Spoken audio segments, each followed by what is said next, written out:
Students, आज की class में आपका वेलकम है। और आज की क्लास में हम लोग स्टडी करेंगे टाइप्स ऑफ सेमीकंडक्टर, यानी सेमीकंडक्टर का कितना टाइप्स होता है। तो सेमीकंडक्टर का दो टाइप्स होता है। There are two types of semiconductor, यानी इसका टू टाइप्स होता है। एक का नाम है इंट्रिंसिक सेमीकंडक्टर और दूसरा का नाम है एक्सट्रिंसिक सेमीकंडक्टर।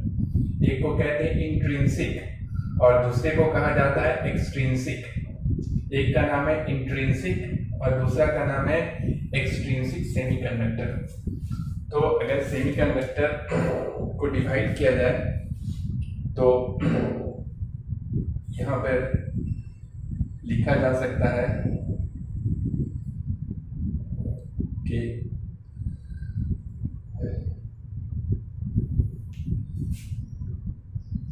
सेमीकंडक्टर का टू टाइप्स होता है। एक का नाम है इंट्रिंसिक सेमीकंडक्टर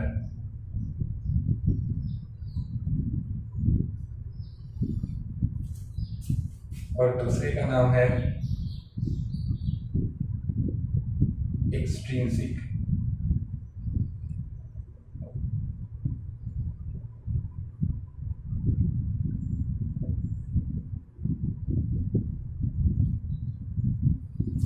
तो देखिए अब ये दोनों में डिफरेंस क्या है।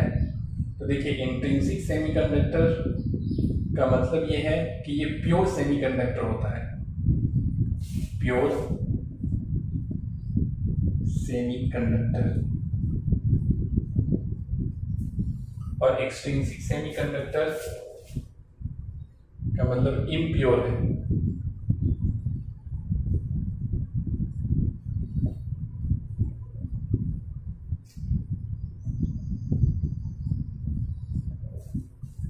यानी देखिए सेमीकंडक्टर का टू टाइप्स होता है। एक का नाम है इंट्रिंसिक सेमीकंडक्टर और दूसरे का नाम है एक्सट्रिंसिक सेमीकंडक्टर।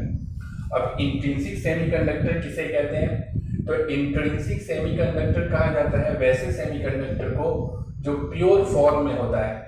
प्योर फॉर्म का मतलब क्या होता है कि ये सिलिकॉन का बना हुआ है या फिर जर्मेनियम का बना हुआ है, इसमें कोई दूसरा एटम्स मिक्स नहीं है। यानी कि ऐसा मटेरियल है कि जो सिर्फ सिलिकॉन एटम का बना हुआ है या फिर जर्मेनियम एटम का बना हुआ है और इसमें किसी दूसरे एटम का मिक्सिंग नहीं है।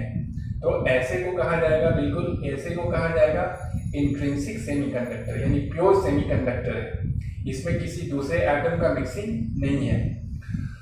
और इम्प्योर यानी एक्सट्रिंसिक सेमीकंडक्टर वैसे सेमीकंडक्टर को कहते हैं कि जिसमें कुछ दूसरे एटम को मिक्स कर दिया जाता है, किसी दूसरे एटम को उसमें ऐड कर दिया जाता है। तो अगर किसी दूसरे एटम को ऐड करने के बाद जो सेमीकंडक्टर हमें ऑब्टेन होता है तो उस सेमीकंडक्टर को कहा जाएगा एक्सट्रिंसिक सेमीकंडक्टर।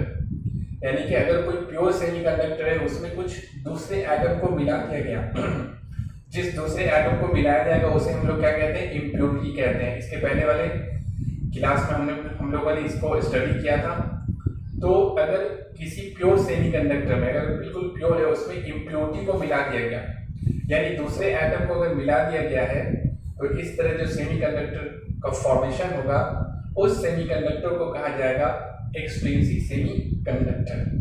यानी pure form of semiconductor is called intrinsic semiconductor and impure form of semiconductor is called extrinsic semiconductor। यानी कुछ इम्प्योरिटीज को मिलाने के बाद जो सेमीकंडक्टर बनेगा उसे कहेंगे एक्सट्रिंसिक, और ये बिल्कुल प्योर फॉर्म होता है। जैसे कि आपके पास अगर मिल्क है, दूध है और उसमें आपने पानी मिला दिया तो ये मिक्सिंग वाला दूध हो गया, यानी अभी प्योर फॉर्म में नहीं रहा, इम्प्योर हो गया। और अगर मिल्क है और इसमें कोई चीज का मिलावट नहीं है, यानी वाटर आपने मिलाया इसमें नहीं है, तो ये प्योर फॉर्म में है अपना। और अगर आपने वाटर मिला दिया तो वो इम्प्योर फॉर्म हो गया। इसी तरीके से सेमीकंडक्टर भी प्योर फॉर्म में होता है और इम्प्योर फॉर्म में होता है। अगर प्योर फॉर्म में है उसे कहेंगे इंट्रिंसिक, और अगर इम्प्योर फॉर्म में है यानी उसमें किसी दूसरे एटम्स को मिला दिया गया है और तो उसे कहा जाएगा एक्सट्रिंसिक सेमीकंडक्टर। अब हम लोग इसके बारे में यहाँ पे देखेंगे और ये भी देखेंगे कि इंट्रिंसिक यानी प्योर सेमीकंडक्टर में किसी दूसरे एटम्स को क्यों मिलाया जाता है, कि इसके मिलाने का क्या काउज है, क्यों ऐसा किया जाता है।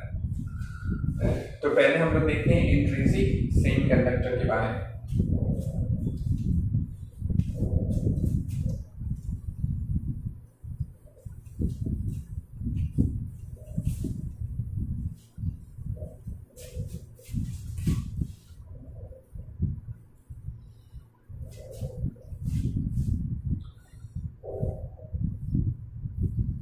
तो देखिए यहाँ पर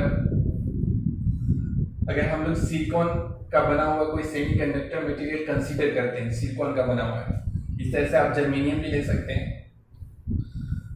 तो ये हम लोग जानते हैं कि सिलिकॉन का एटॉमिक नंबर ये होता है 14। तो इसके ऑर्बिट में जो इलेक्ट्रॉन फिलअप होगा, भरेगा, तो हो जाएगा 2, 8 and 4। इस तरह से इलेक्ट्रॉन ऑर्बिट में फर्स्ट में 2 और सेकेंड ऑर्बिट में 8 और थर्ड ऑर्बिट में 4 इलेक्ट्रॉन।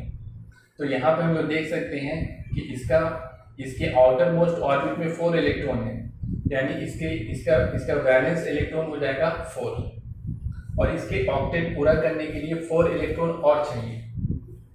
अगर 4 इलेक्ट्रॉन इसे मिल गया तो इसका ऑक्टेट पूरा हो जाएगा और ये स्टेबल हो जाएगा। तो इसके लिए यानी अपने ऑक्टेट को पूरा करने के लिए एक सिलिकॉन एटम क्या करता है कि अपने नियर में जो दूसरा सिलिकॉन एटम होता है उसके साथ कोवेलेंट बॉन्ड बनाता है और 4 कोवेलेंट बॉन्ड बनाता है और इस तरह से वो अपने ऑक्टेट को पूरा करके स्टेबल हो जाता है।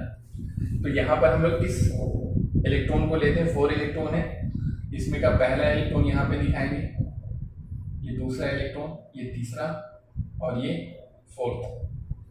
अब इसके बगल में जो सिलिकॉन एटम होगा ये उसके एक इलेक्ट्रॉन को यहाँ से क्या करेगा, दोनों शेयरिंग करेगा और कोवेलेंट बॉन्ड बनाएगा। फिर इस तरह से दूसरे वाले से जो नज़दीक में होगा, इसी तरह से ये तीसरे वाले से और इसी तरीके से यहाँ पे अब ये लोग भी इसी तरह से बॉन्ड बनाएगा, कोवेलेंट बॉन्ड। इसमें फिर दिखाते हैं कि ये फिर अपने बगल वाले से क्या करेगा, ये अपने बगल वाले से बॉन्ड बनाएगा। इसी तरीके से यहाँ पे बॉन्ड का फॉर्मेशन करेगा, जैसे नीचे में फॉर्मेशन करेगा। फिर ये लोग भी अपना फॉर्मेशन कर लेगा बॉन्ड का।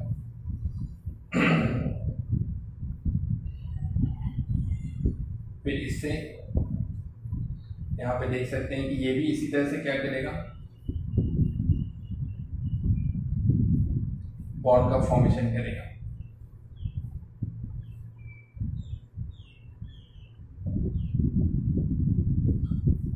और ये दोनों इसे अगर यहाँ पे लिया जाए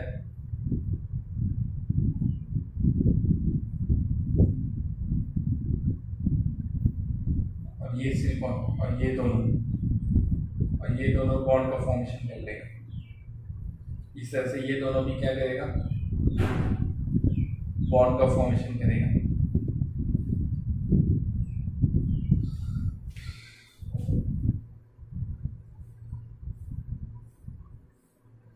अब इसी तरह से स्ट्रक्चर बनता चला जाएगा और पूरे मटेरियल का फॉर्मेशन हो जाएगा। यानी कोई अगर वायर है और वो सिलिकॉन का बना हुआ है तो उस वायर में क्या होगा कि इसी तरह से सिलिकॉन एटम एक दूसरे से कंबाइन होता चला जाएगा और पूरे मटेरियल का फॉर्मेशन करेगा।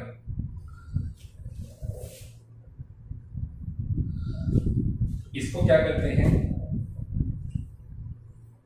अब इसका एनर्जी बैंड यहाँ पे देखते हैं।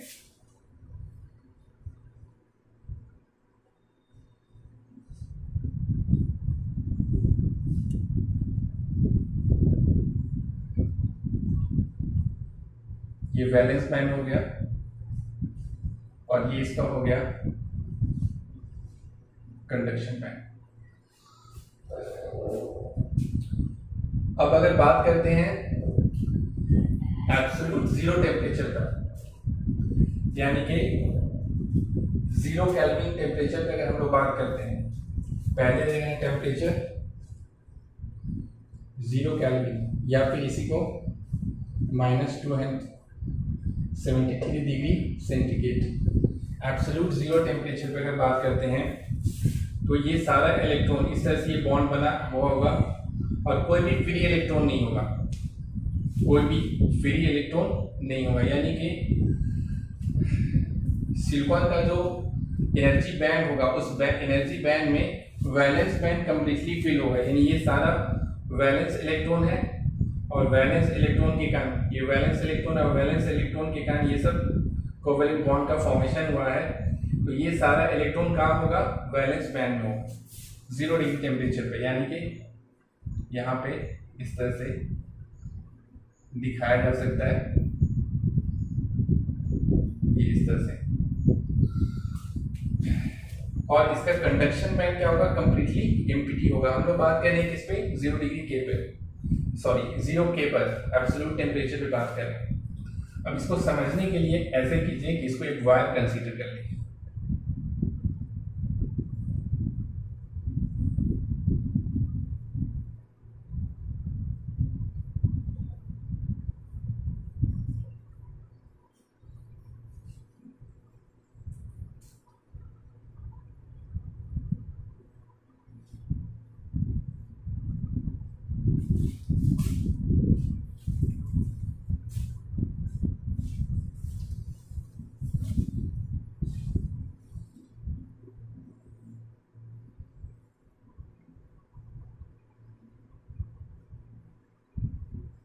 और इसको कनेक्ट कर देना है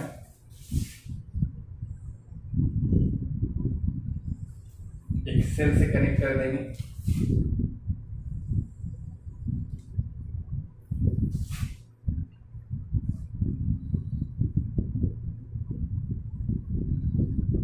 सेल का ये पॉजिटिव प्लेट है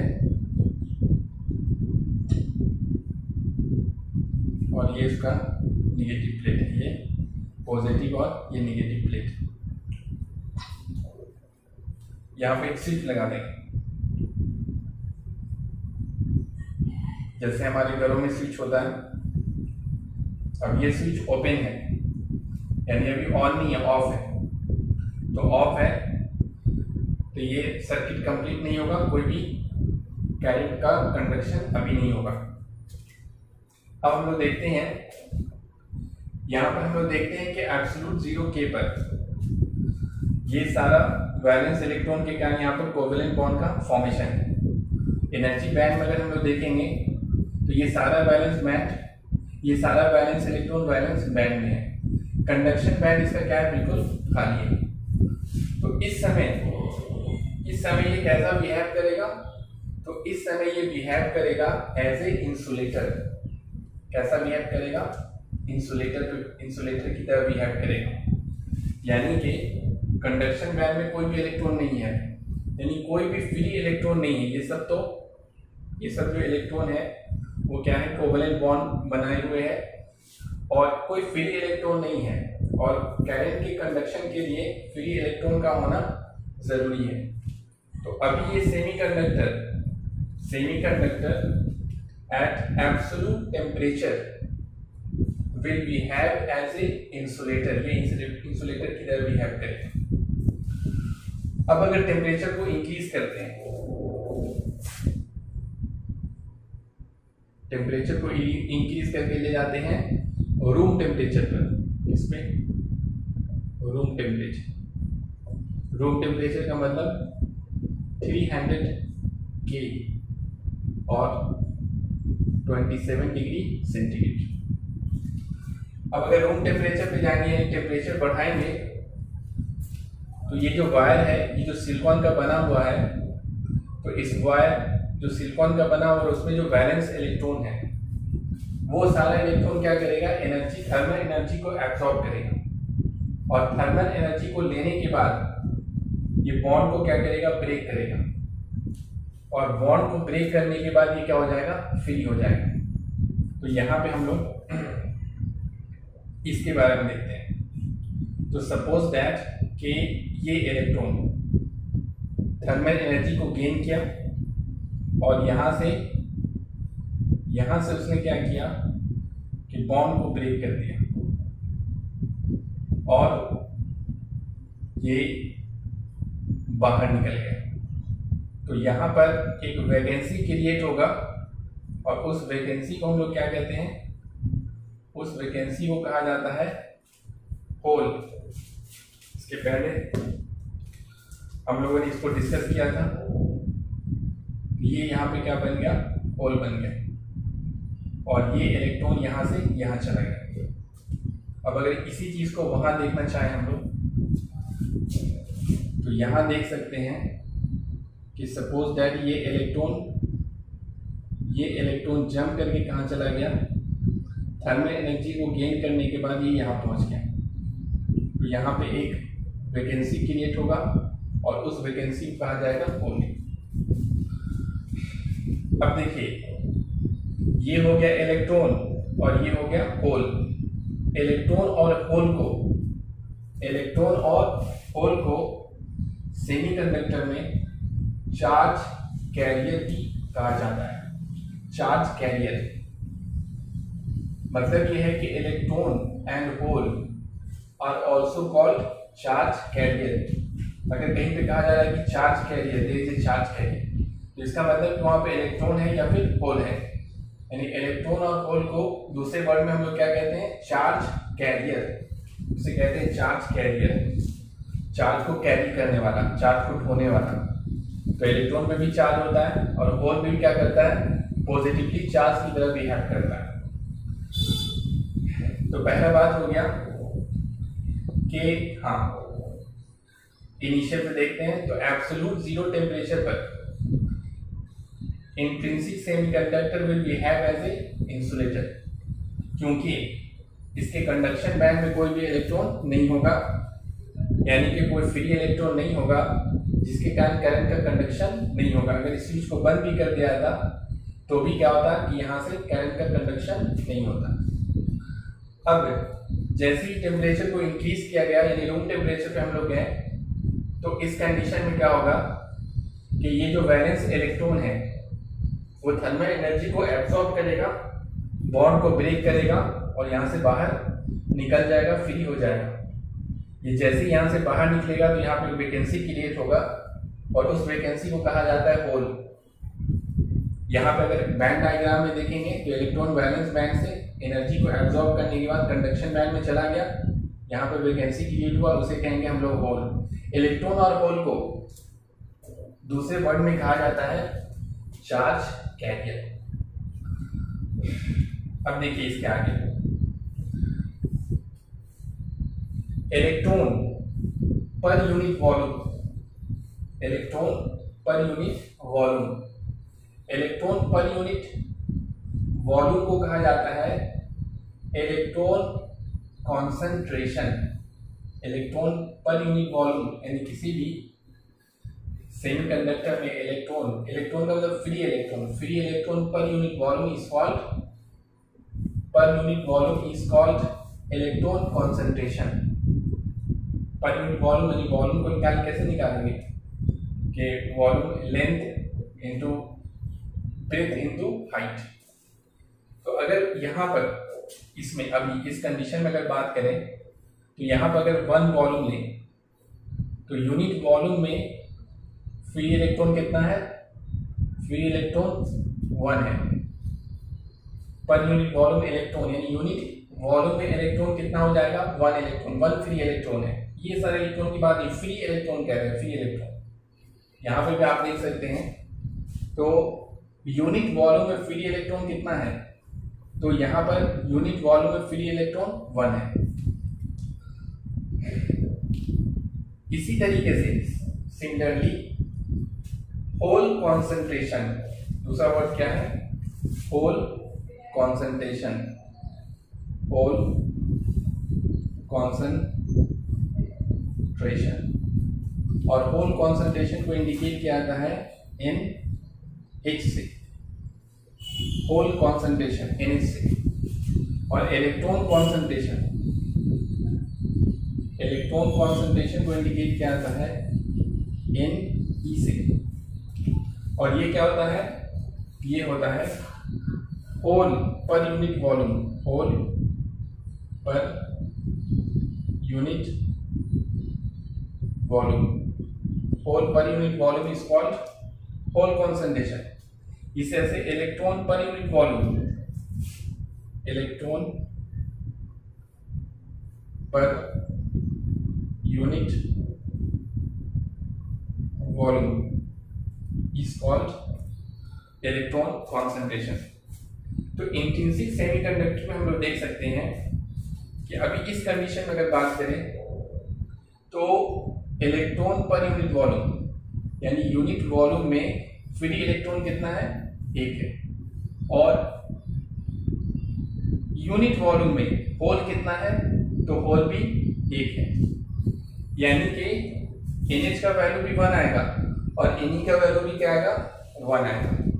इसका मतलब ये है कि इंट्रिंसिक सेमीकंडक्टर में इलेक्ट्रॉन कॉन्सेंट्रेशन और होल कॉन्सेंट्रेशन ये एक दूसरे की क्या होगा, इक्वल होता है, यानी Ne बराबर होता है NH के, Ne बराबर हो जाएगा NH। Hole per unit volume, यहाँ पर अगर हम लोग पर यूनिट वॉल्यूम ले लें और पर यूनिट वॉल्यूम में लेंथ ले लें और ब्रेथ ले लें और उसके बाद हाइट ले लें, इस तरह से एक क्यूब की तरह बनाएं, तो इसमें पर यूनिट वॉल्यूम में होल कितना होगा, तो 1 होगा। इसी तरह से पर यूनिट वॉल्यूम में फ्री इलेक्ट्रॉन कितना होगा, तो यहाँ पर भी पर यूनिट वॉल्यूम में फ्री इलेक्ट्रॉन 1 होगा। तो यहाँ पर हम देख सकते हैं कि इलेक्ट्रॉन यानी इलेक्ट्रॉन कॉन्सेंट्रेशन Ne का वैल्यू भी 1 आ रहा है और NH का वैल्यू भी क्या आ रहा है, 1 आ रहा है। तो इसका मतलब ये हो जाएगा कि Ne बराबर हो जाएगा किसके, NH के बराबर हो जाएगा, यानी Ne इक्वल टू क्या लिखेंगे, NH लिखेंगे। Electron concentration equal to hole concentration, और इसी को सपोज किया जाता है NIC, इंट्रिंसिक कॉन्सेंट्रेशन, इसे कहते हैं हम लोग इंट्रिंसिक कॉन्सेंट्रेशन। तो किसी भी इंट्रिंसिक सेमीकंडक्टर में जो इलेक्ट्रॉन कॉन्सेंट्रेशन होता है वो होल कॉन्सेंट्रेशन की क्या होता है, इक्वल होता है। इसको याद रखना है कि electron concentration, electron per unit volume is equal to the hole per unit volume, और इसी को सपोज किया जाता है NI से, इसको लिख के आते हैं NI, जिसे हम लोग कहते हैं इंट्रिंसिक सेमीकंडक्टर। तो किसी भी इंट्रिंसिक सेमीकंडक्टर में जो इंट्रिंसिक कॉन्सेंट्रेशन होता है वो इलेक्ट्रॉन के लिए भी और होल के लिए भी, दोनों के लिए क्या होता है, इक्वल होता है। अब देखिए इसके आगे हमें ये देखना है कि अब तो यहाँ पर क्या हो गया कि जैसे हम लोग टेम्परेचर को इंक्रीज किया, रूम टेम्परेचर पे ले गए, तो कंडक्शन बैंड में इलेक्ट्रॉन आ गया, फ्री इलेक्ट्रॉन, और वैलेंस बॉन्ड में होल का फॉर्मेशन हो गया। यहाँ पे फ्री इलेक्ट्रॉन आ गया और यहाँ पे होल का फॉर्मेशन हो गया। अब अगर स्विच को कनेक्ट कर दें, तो जैसे स्विच को ऑन करेंगे तो क्या होगा कि ये जो फ्री इलेक्ट्रॉन है, इस फ्री इलेक्ट्रॉन को जो सेल है, बैटरी जो लगा हुआ है, उसका जो पॉजिटिव टर्मिनल, ये पॉजिटिवली चार्ज है, नेगेटिवली चार्ज है, तो ये पॉजिटिव प्लेट क्या करेगा, पॉजिटिव वोल्टेज क्या करेगा, इसको अपने तरफ खींचेगा। यानी इलेक्ट्रॉन है, नेगेटिव चार्ज होता है और ये पॉजिटिव प्लेट है, तो ये क्या करेगा, दोनों में अट्रैक्शन रहेगा, यानी पॉजिटिव पोटेंशियल है, तो इसके कारण इलेक्ट्रॉन इस तरफ मूव करेगा।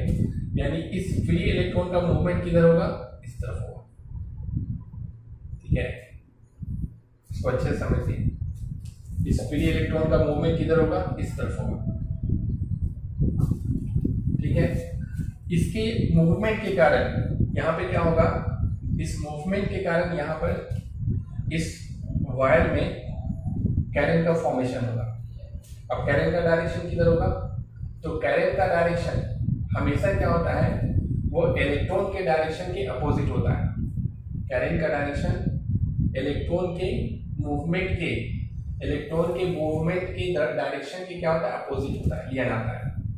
तो तो इलेक्ट्रॉन अगर इधर मूव कर रहा है तो करंट किधर मूव, करंट का डायरेक्शन क्या होगा, वो इस तरफ होगा, करंट का डायरेक्शन इस तरफ होगा। और इस करंट को हम लोग इंडिकेट करेंगे आई ई से, यानी current due to free electron present in the, कहाँ ये प्रेजेंट है, अगर वैलेंस बैंड में देखें तो ये कंडक्शन बैंड में प्रेजेंट है, तो ये इलेक्ट्रॉन का मूवमेंट इस तरफ होगा और इसके कारण जो करंट बनेगा वो करंट इस तरफ बनेगा, यानी करंट का डायरेक्शन इधर होगा। इस करंट को हम लोग एन ई से इंडिकेट करेंगे। तो ये कौन सा करंट है, से इंट्रिंसिक सेमीकंडक्टर में ये करंट है due to the free electron present in the conduction band, due to the free electron present in the conduction band. ये सब इलेक्ट्रॉन फ्री नहीं है, तो बॉन्ड में है, बना हुआ है सब। तो ये करंट हो गया। अब दूसरा एक और करंट होगा। अब देखिए यहाँ पे ये जो होल है, तो जैसे यहाँ पे स्विच को कनेक्ट करेंगे, ऑन करेंगे, तो ये तो पॉजिटिव पोटेंशियल है, सेल का बैटरी है, तो सेल का पॉजिटिव पोटेंशियल क्या करेगा कि ये सब इलेक्ट्रॉन को भी अपनी तरफ खींचने की कोशिश करेगा। तो यहाँ पर जो इलेक्ट्रॉन है वो बॉन्डेड है, बना हुआ है, कोवेलेंट बॉन्ड में, इसकी तरफ फ्री नहीं है। लेकिन ये इलेक्ट्रॉन क्या करेगा, देखेगा कि यहाँ पे जगह खाली है, यानी ये इधर उधर तो नहीं घूम सकता है, लेकिन यहाँ देखेगा कि यहाँ पे जगह खाली है, तो ये क्या करेगा, यहाँ से ये यहाँ पहुंच जाएगा। बहुत केयर होके देखिए, इसको समझिए कि इंट्रिंसिक सेमीकंडक्टर में फ्री इलेक्ट्रॉन का भी मूवमेंट होता है और होल का भी मूवमेंट होता है। ये होल का मूवमेंट बता रहे हैं कि होल कैसे मूव कर रहा है। पहले होल यहाँ पे था, ये फर्स्ट स्टेज है। उसके बाद क्या होगा कि यहाँ पर जो इलेक्ट्रॉन है वो यहाँ से यहाँ पहुंच जाएगा, तो ये होल यहाँ पे भर जाएगा इलेक्ट्रॉन से, ये जगह। लेकिन ये होल यहाँ पर एक वैकेंसी, खाली जगह बन जाएगा। तो होल पहले यहाँ था और ट्रांसफर होकर कहाँ पहुँच गया, यहाँ पहुँच गया। अभी यहाँ था और उसके बाद यहाँ पहुँच गया, यानी ये होल इधर चला गया। जैसे ही हम लोग यहाँ पे स्विच को ऑन किए तो होल का मूवमेंट किधर हो गया, इधर हो गया। अब ये इलेक्ट्रॉन देखा है कि यहाँ पे जगह खाली है, तो ये यहाँ से यहाँ चला गया, इसको फिलअप करेगा, तो यहाँ पे खाली जगह बनेगा। तो ये होल फिर थोड़ी देर में शिफ्ट होके कहाँ चला गया, मूवमेंट होकर के यहाँ पहुँच गया। पहले यहाँ था, फिर यहाँ चला गया, फिर यहाँ चला गया, यानी होल का देखिए इधर मूवमेंट हो रहा है। And hole is treated as a positively charge particle, और ये पॉजिटिव चार्ज पार्टिकल की तरह हम लोग इसे क्या कहते हैं, ट्रीट किया जाता है, बिहेव करता है। ये पॉजिटिव चार्ज पार्टिकल, यानी पॉजिटिव चार्ज पार्टिकल इधर मूव कर रहा है, होल इधर मूव कर रहा है, इलेक्ट्रॉन इधर मूव कर रहा है और होल इधर मूव कर रहा है। और होल क्या है, पॉजिटिव चार्ज पार्टिकल। तो पॉजिटिव चार्ज पार्टिकल इधर मूव कर रहा है, तो इस मूवमेंट के कारण भी क्या होगा, इस होल की मूवमेंट के कारण भी क्या होगा, करंट का फॉर्मेशन होगा। और उस करंट को हम लोग कहेंगे current due to the current due to hole. वो करंट क्या होगा, होल के कारण फॉर्मेशन होगा। और होल का डायरेक्शन इस तरफ है, यानी पॉजिटिव पार्टिकल का डायरेक्शन इस तरफ है, और करंट का डायरेक्शन पॉजिटिव चार्ज पार्टिकल के डायरेक्शन में लिया जाता है। नेगेटिव चार्ज पार्टिकल के अपोजिट डायरेक्शन में लिया जाता है। इलेक्ट्रॉन इधर जा रहा है तो करंट इधर, करंट का फॉर्मेशन, करंट का डायरेक्शन इधर होगा। लेकिन पॉजिटिव चार्ज पार्टिकल इधर जा रहा है तो करंट का डायरेक्शन इसी तरफ होगा, क्योंकि करंट का डायरेक्शन पॉजिटिव चार्ज पार्टिकल के डायरेक्शन में लिया जाता है। इसके टर्म में कहेंगे तो पॉजिटिव चार्ज पार्टिकल के डायरेक्शन में, और इसके टर्म में कहेंगे तो कहेंगे कि निगेटिव चार्ज पार्टिकल के अपोजिट डायरेक्शन में। तो इसके कारण भी क्या होगा, करंट का फॉर्मेशन होगा। उस करंट को हम लोग क्या कहेंगे, उसको इंडिकेट करेंगे आई एच से। Current due to hole present in the, कहाँ प्रेजेंट है ये, वैलेंस बैंड में। ये कहाँ हो रहा है, ये होल का ट्रांसफर, होल का शिफ्टिंग कहाँ हो रहा है, वैलेंस बैंड में। यानी यहाँ से इलेक्ट्रॉन यहाँ चला है, ये भर गया और होल यहाँ पहुँच गया। तो ये इलेक्ट्रॉन यहाँ से यहाँ चला है, ये भर गया और यहाँ पर वैकेंसी क्रिएट हो गया, होल का फॉर्मेशन। ये इलेक्ट्रॉन देखा कि यहाँ पे जगह खाली है, यहाँ से यहाँ चला है और होल इधर चला, तो होल इधर जा रहा है। और होल जिस तरफ जाएगा, यानी पॉजिटिव चार्ज पार्टिकल है ये, उसकी तरफ बिहेव करता है। तो ये इधर जा रहा है और तो करंट का डायरेक्शन भी क्या होगा, इसी डायरेक्शन में होगा, क्योंकि करंट का डायरेक्शन पॉजिटिव चार्ज पार्टिकल के डायरेक्शन में लिया आता है या फिर निगेटिव चार्ज पार्टिकल के अपोजिट डायरेक्शन में लिया आता है। समझे? अगर करंट इलेक्ट्रॉन इधर जा रहा है तो करंट का डायरेक्शन इधर होगा, और अगर पॉजिटिव चार्ज पार्टिकल इधर जा रहा है तो करंट का डायरेक्शन भी इधर ही होगा।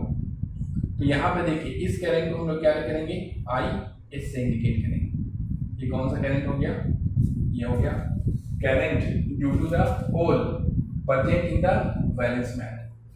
तो इसमें जो टोटल करंट होगा, यानी एक करंट इलेक्ट्रॉन के कारण इधर फॉलो कर रहा है और दूसरा होल के कारण इधर फॉलो कर रहा है, तो ये दोनों करंट आपस में क्या होगा, ऐड हो जाएगा, और जो नेट करंट होगा, तो नेट करंट क्या होगा, वो नेट करंट हो जाएगा आई एन बराबर आई ई, इधर जा रहा है तो ये भी इधर जा रहा है, प्लस आई एच हो जाएगा। यानी इंट्रिंसिक सेमीकंडक्टर में जो नेट करंट होता है, जो टोटल करंट होता है, वो होता है इक्वल टू द सम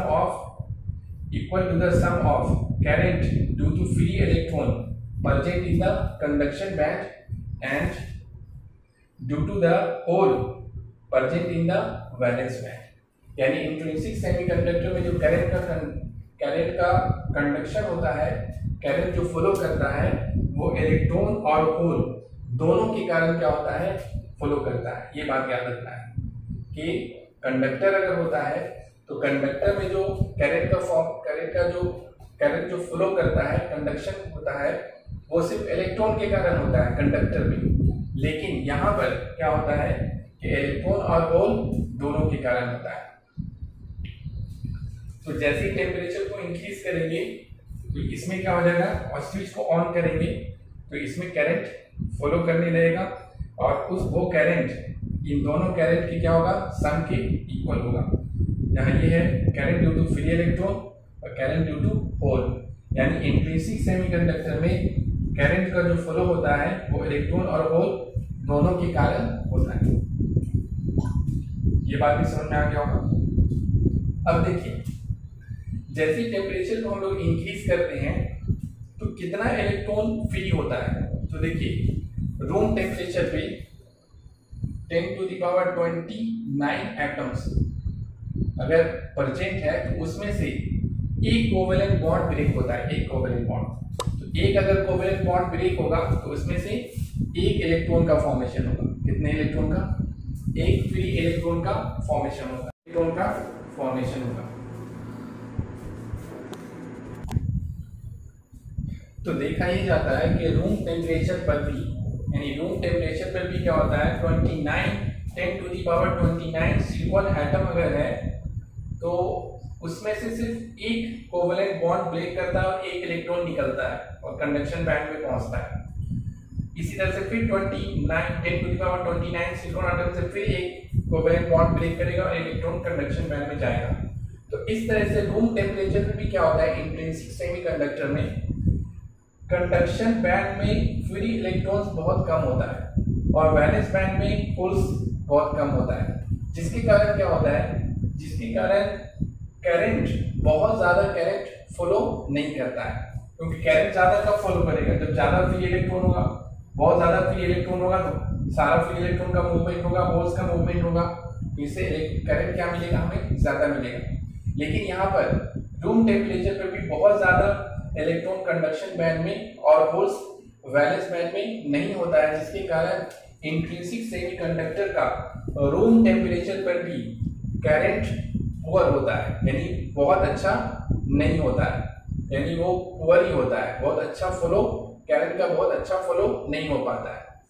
यही रीजन है, दिस इज द रीजन, यही रीजन है जिसके कारण इंट्रिंसिक सेमीकंडक्टर में कुछ इम्प्यूरिटी को मिलाया जाता है और उस इम्प्यूरिटी को मिलाने से, यानी दूसरे एटम्स को मिलाने से क्या होता है, इसका कंडक्टिविटी बढ़ जाता है।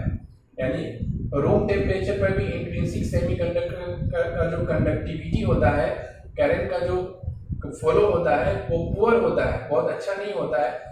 इसको यानी इस प्रॉब्लम को दूर करने के लिए क्या किया जाता है, इसमें अदर एटम्स को मिक्स किया जाता है और उसके कारण क्या होता है, इसका कंडक्टिविटी इंक्रीज कर जाता है, जिसको हम लोग आगे वाले नेक्स्ट वाले टॉपिक में देखेंगे, एक्सट्रिंसिक सेमीकंडक्टर में देखेंगे।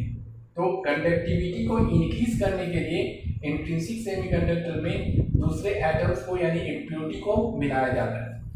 एक बात और रह गया समझने के लिए, यहाँ पर जो इंट्रिंसिक सेमीकंडक्टर में करंट का जो फ्लो हो रहा है वो electron, free electron present in the conduction band and holes present in the valence band. लेकिन ये दोनों की अगर बात करें तो ये दोनों में से कौन सा करंट ज्यादा होगा, यानी IE ज्यादा होगा कि IH ज्यादा होगा। तो देखिए इसमें आंसर क्या है कि IE ज्यादा होगा, यानी कि फ्री इलेक्ट्रॉन के कारण जो इंट्रिंसिक सेमीकंडक्टर में करंट होगा वो ज्यादा होगा होल्स के कारण करंट के। इसलिए इसके पीछे का रीजन क्या है कि इलेक्ट्रॉन का मूवमेंट यानी मोबिलिटी ज्यादा होगा। इलेक्ट्रॉन फ्री है, आसानी से मूव कर लेगा, लेकिन यहाँ पर जो होल का मूवमेंट हो रहा है वो होल का मूवमेंट थोड़ा मूवमेंट टफ है, क्योंकि ये बॉन्ड में हो रहा है, एक से यहाँ जा रहा है, फिर यहाँ से यहाँ जा रहा है, फिर यहाँ से यहाँ जा रहा है। तो ये फ्री है, कहीं भी घूम सकता है, लेकिन ये क्या है फिर भी इसका मूवमेंट जरूर हो रहा है, लेकिन ये एक बॉन्ड से दूसरे बॉन्ड में हो रहा है, इसलिए इसका मूवमेंट ज्यादा फ्री नहीं है, इसका मोबिलिटी ज्यादा नहीं है। जैसे एक आदमी को यहाँ से कहा जाए कि स्टेशन जाना है, तो एक आदमी रोड पर है, तो वो अगर रोड पर है तो वो आसानी से, एक आदमी को कहे कि रोड से आपको जाना है तो वो आसानी से चला जाएगा, फ्री है। लेकिन दूसरे आदमी को कहा जाए कि आपको एक घर से दूसरे घर में होते हुए जाना है, एक घर से फिर दूसरे घर में जाइए, फिर वहां से निकले, फिर तीसरे, इस तरह से आपको स्टेशन में पहुंचना है। तो दोनों में मूवमेंट किसका आसान होगा, इजी होगा, जो आदमी रोड से जा रहा है उसका आसान होगा, और जो एक घर से दूसरे घर में, दूसरे से तीसरे घर में होते हुए स्टेशन पहुंच रहा है उसका मूवमेंट स्लो होगा।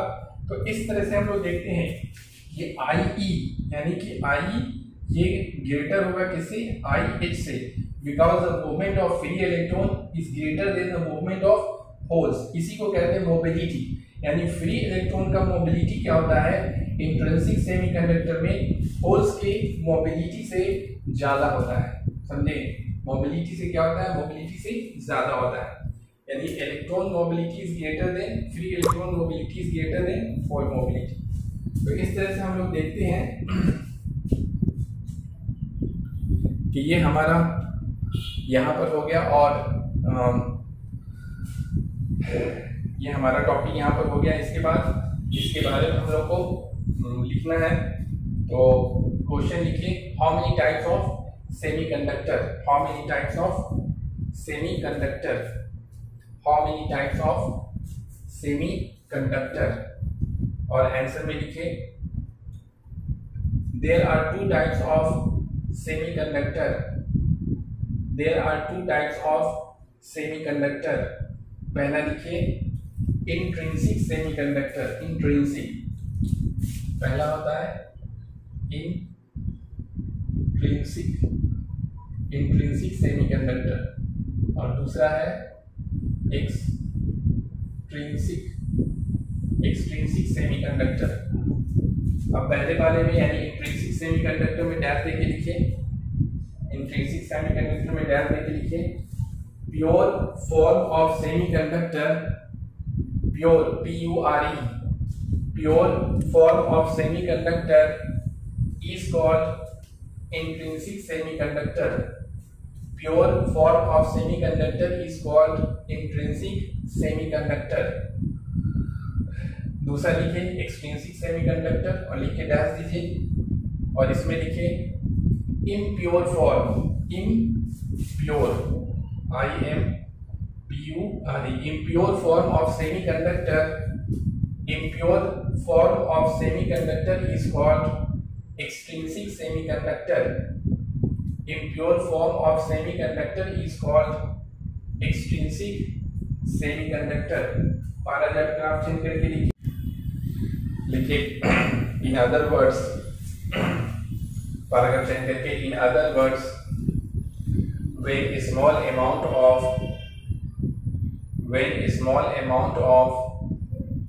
suitable, when a small amount of suitable impurities are, when a small amount of suitable impurities are, when a small amount of suitable impurities are added added to the pure semiconductor, added to the pure semiconductor, added to the pure semiconductor, then the semiconductor, then the semiconductor thus obtained is called, then the semiconductor thus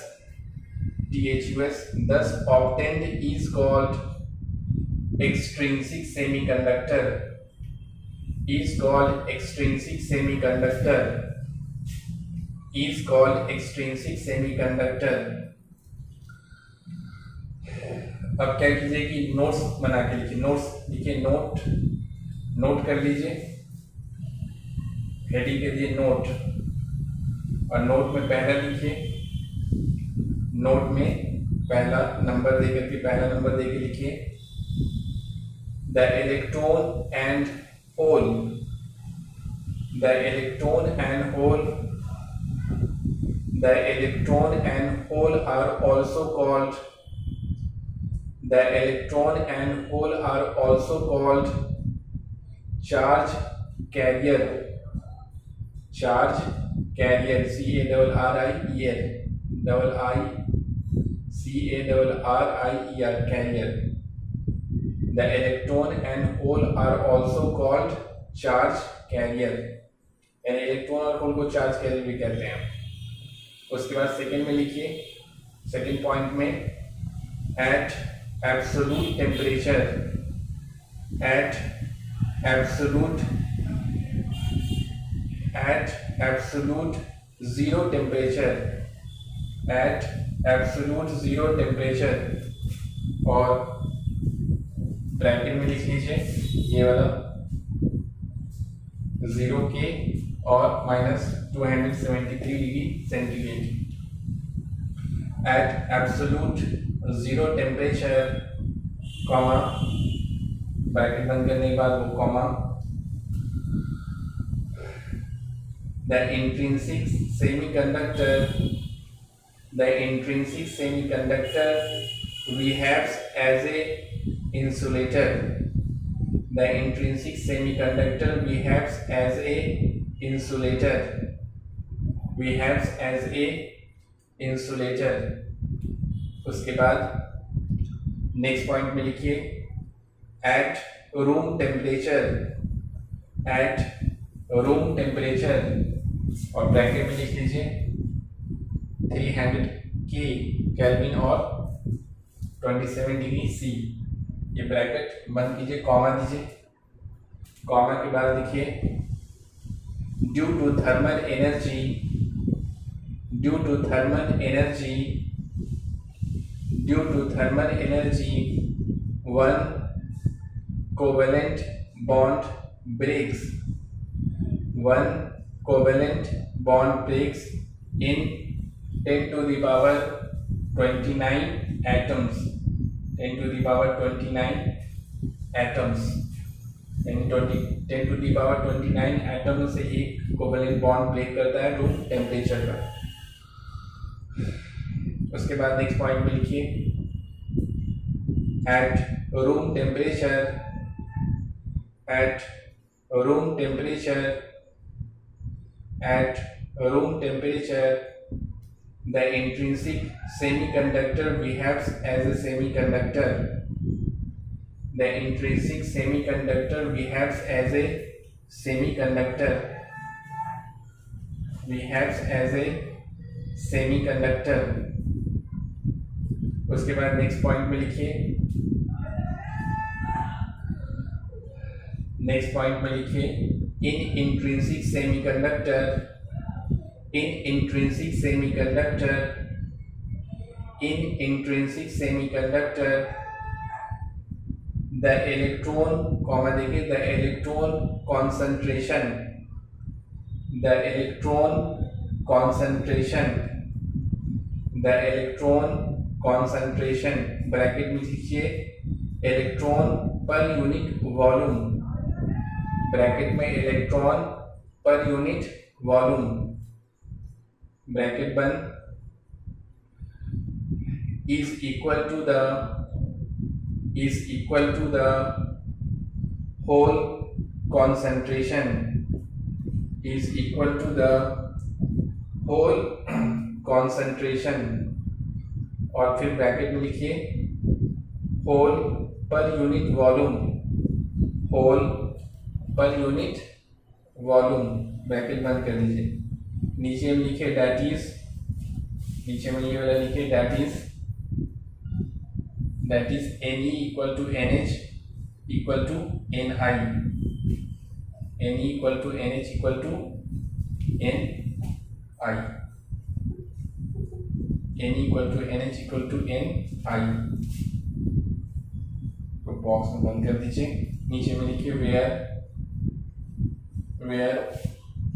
Ne equal to electron concentration, electron concentration, N equal to लिखिए electron concentration, उसके बाद लिखिए NH, नीचे में लिखिए NH, NH equal to लिखिए hole concentration, NH equal to hole concentration, NH equal to hole concentration, और Ni equal to लिखिए intrinsic concentration, Ni equal to intrinsic concentration, Ni equal to intrinsic concentration.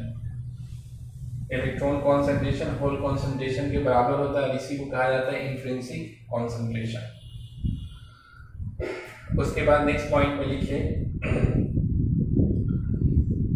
In intrinsic semiconductor, in intrinsic semiconductor, in intrinsic semiconductor the net current is the net current in the the net current depends on the net current depends on the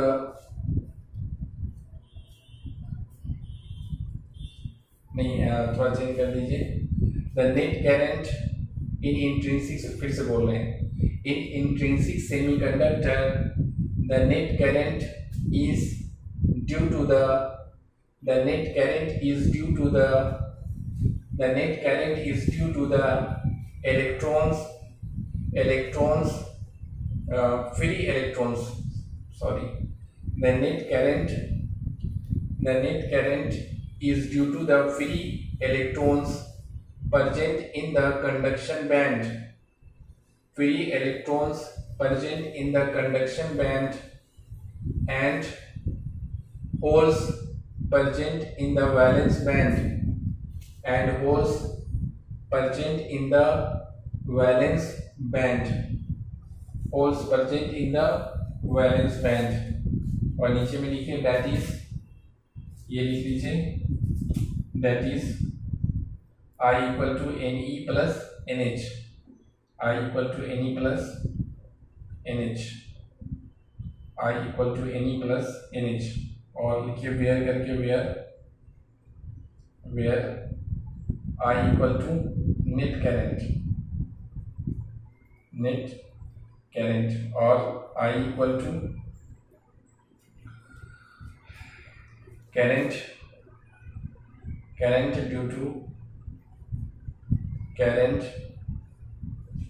due to free electrons,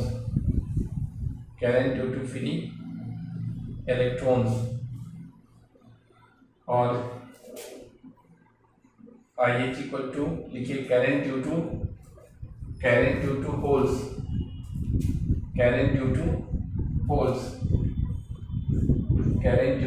holes, और ये whole कहाँ present रहता है, valence line में, current due to holes. उसके बाद next point में लिखिए in intrinsic semiconductor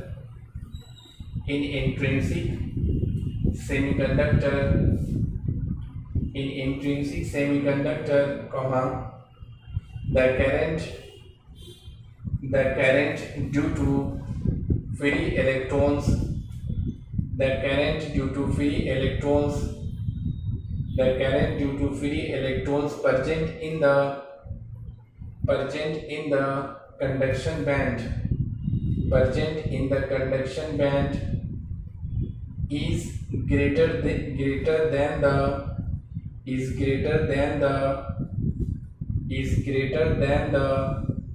current due to holes present in the valence band. Because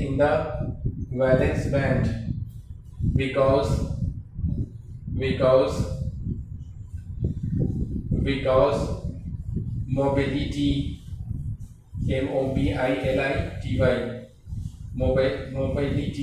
mobility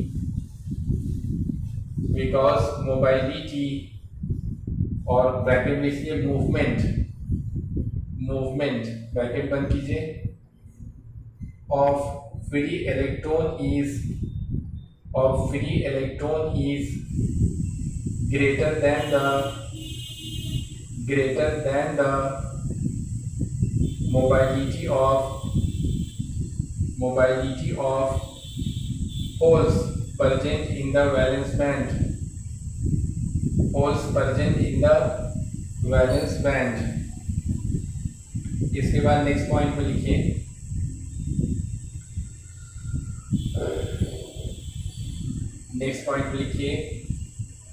when इसमें that is करके लिख लीजिए नीचे में लिख लीजिए that is Ne, ये ग्रेटर होता है क्या NH से। इंट्रिंसिक सेमीकंडक्टर में इलेक्ट्रॉन के कारण फ्री इलेक्ट्रॉन के कारण जो करंट होता है वो ग्रेटर देन होता है होल्स के कारण जो करंट होता है उससे, यानी IE ग्रेटर है IH, इसको याद रखना है। उसका नेक्स्ट पॉइंट में लिखिए when temperature is increased when temperature increases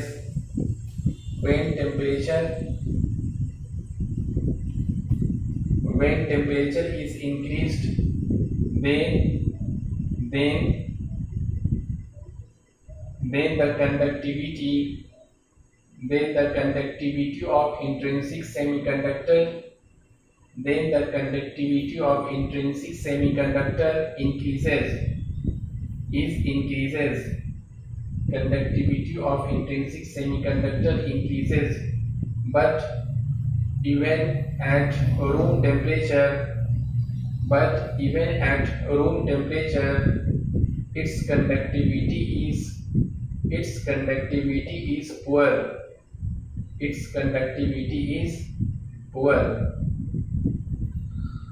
इसके बाद नेक्स्ट पॉइंट में लिखिए to increase the conductivity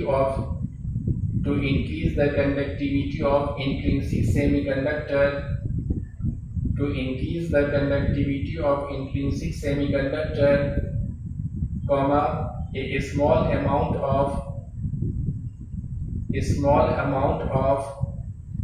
suitable impurities are added.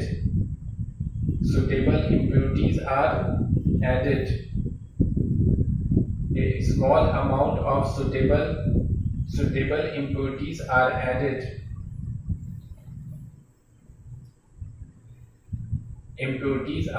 added. Full stop. Then the semiconductor thus obtained is called extrinsic semiconductor.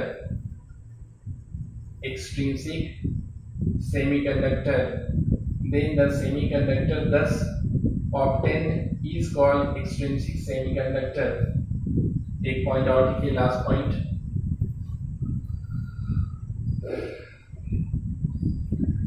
में लिखिए generally one impurity atom is added in 10 to the power 8 8 atoms of 10 to the power 8 atoms of 10 to the power 8 atoms of pure semiconductor, 10 to the power 8 atoms of pure semiconductor। तो conductivity को increase करने के लिए क्या किया जाता है कि प्योर सेमीकंडक्टर में सुटेबल इम्प्योरिटीज को एडेड किया जाता है और 10 to the power 8 atoms of pure semiconductor में 1 इम्प्योरिटी एटम को मिक्स किया जाता है, 1 एटम्स को। 10 to the power 8 अगर सिलिकॉन एटम है तो उसमें कितना मिक्स किया जाता है, इसमें 1 इम्प्योरिटी एटम को, यानी एक कोई इम्प्योरिटी एटम को इसमें ऐड किया जाएगा 10 to the power 8 एटम। तो इससे भी क्या होता है, कंडक्टिविटी इंक्रीज कर जाता है और इम्प्योरिटी के ऐड करने के बाद जो हमें मिलता है सेमीकंडक्टर, उसे हम लोग कहते हैं एक्सट्रिंसिक सेमीकंडक्टर। तो यहाँ सर ये सब बातें हमारे लिए, हम सबके लिए बहुत इंपॉर्टेंट थी। इसके बाद हम लोग अब नेक्स्ट क्लास में देखेंगे। तब तक के लिए थैंक यू।